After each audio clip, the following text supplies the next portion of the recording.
Oi, tudo bom? O vídeo anterior eu falei um pouquinho por que eu parei e agora por que eu vou continuar fazendo os vídeos no YouTube. Eu vou compartilhar a minha história, tá, gente? Aqui só dando um pezinho de meia, falando um pouquinho. Vou compartilhar a minha história com vocês porque eu quero ajudar vocês no processo de cada um de vocês, de quem me assiste, de quem tá passando aqui pelo canal. Então vamos lá! Eu nasci no interior do Piauí. Hoje, mais ou menos, só na cidade deve ter uns 1.000 habitantes. No total das comunidades ao redor vai ter uns 3.500 habitantes. Então eu sou nordestina, vim lá do sertão e vou contar um pouco da minha jornada que pode ser que ajude cada um de vocês. Gente, quando eu tinha uns 10 anos, 9 anos de idade, mais ou menos assim, eu ficava perguntando para minha mãe o tempo inteiro: mãe, a senhora vai deixar eu estudar? Eu tinha um sonho muito grande de estudar, eu queria muito mudar de vida, sair daquelas condições, eu não queria trabalhar na roça ou ficar ali naquela comunidade, porque eu entendia dentro de mim já como uma criança que o mundo era muito maior. Eu ficava assistindo, procurando óleo, via que existiam outros países, então eu ficava ali: mãe, a senhora vai deixar eu estudar? Vai deixar?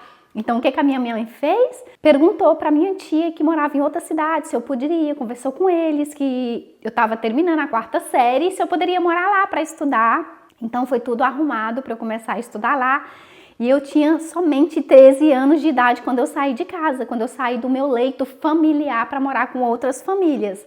Aí era tio, era da mesma família. Gente, é diferente, é muito diferente. O impacto numa criança é muito grande, que hoje eu entendo, mas eu fui julgada absurdamente, que vocês não têm noção o que aconteceu comigo naquele processo, mas tudo bem, eu sou quem eu sou hoje por causa do que aconteceu comigo naquele tempo. Então, assim, eu tinha um sonho, eu queria mudar de vida e as minhas possibilidades para mim era que eu estudar, você estuda, você vai melhorando, você pode encontrar um trabalho ou o que seja. Então, sonhadora, arrumei as malas e fui para a cidade de Canto do Buriti, no Piauí, para estudar. E quando cheguei lá foi um choque muito grande, tristeza, porque eu ficava animada porque eu estava em outra cidade, várias meninas estudando, mas eu não estava no meu leito familiar, pessoal. Então, assim, é muito diferente, mas assim, as minhas amizades, as pessoas que estavam ao redor me ajudou muito, as minhas amigas, minha prima e outras amigas que eram amigas dela, que ela me introduziu. Eu fui muito aceita.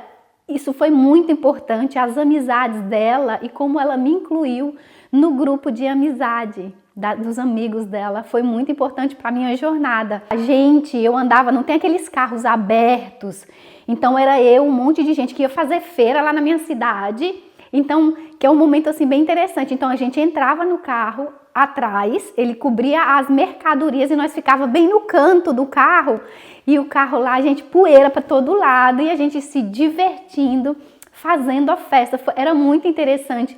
Quando eu paro para pensar, gente, que sofrimento, que negócio assim.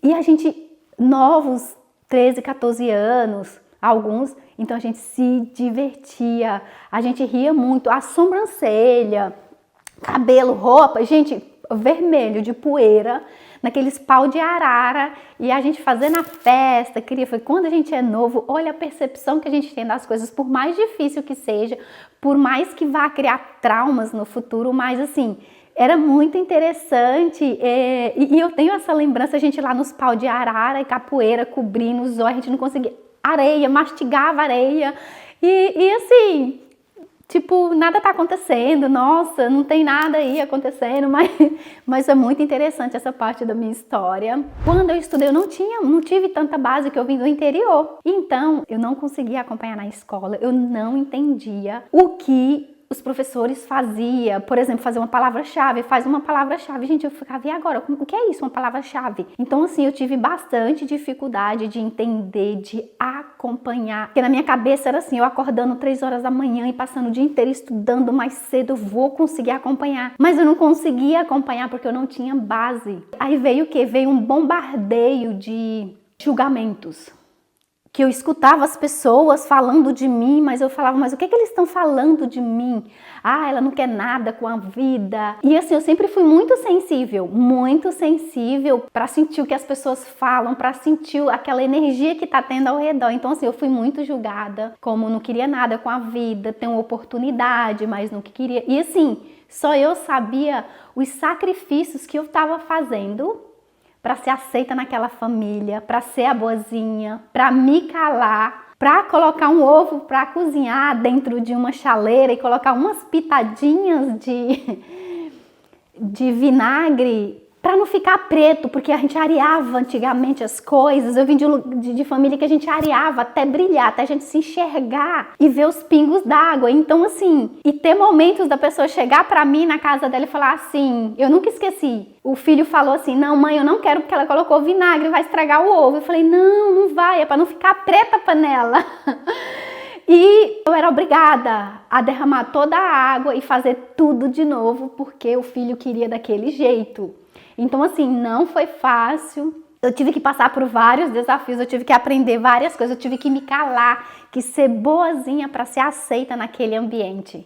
Então, o ponto importante aqui, eu tive medo, eu tive que morar com outra família, eu tive que ser aceita, eu tive que ser boazinha, eu tive que fazer tudo que eu poderia fazer e que nunca era suficiente para aquelas pessoas ou para uma determinada específica pessoa, mas não porque ela era uma pessoa ruim ou boa, não é isso, gente. São os processos que eu acredito que eu precisei passar. E assim, que por mais que a gente limpasse o teto da casa, que a gente esfregasse o chão, encerasse o chão com o joelho, eu tinha uma alegria, uma felicidade. Lógico que isso deixou marcas pro resto da vida, que eu precisei ressignificar. Do que do não ser suficiente. Não importa se eu limpei o teto, vasculhei, nós, filhos, também juntos, limpando e cuidando da casa, fazendo comida e tudo.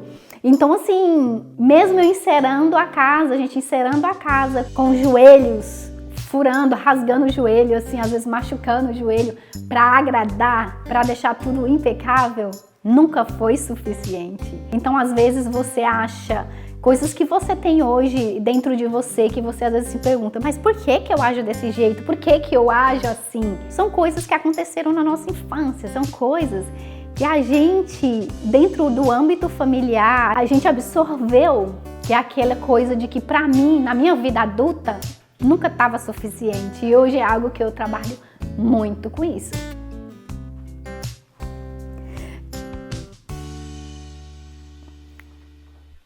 Eu me puxo muito e nunca é suficiente o que eu faço. E eu venho trabalhando com a minha psicóloga, eu venho trabalhando comigo mesma há muito tempo. Que eu faço muita coisa, mas nunca tá suficiente, que nunca é bom, eu nunca sou boa o suficiente. E eu tenho que estar me lembrando todo o tempo que não é verdade, que aqueles julgamentos que eu recebi quando eu era criança, eles foram importantes, mas eles não fazem parte de mim, não sou eu.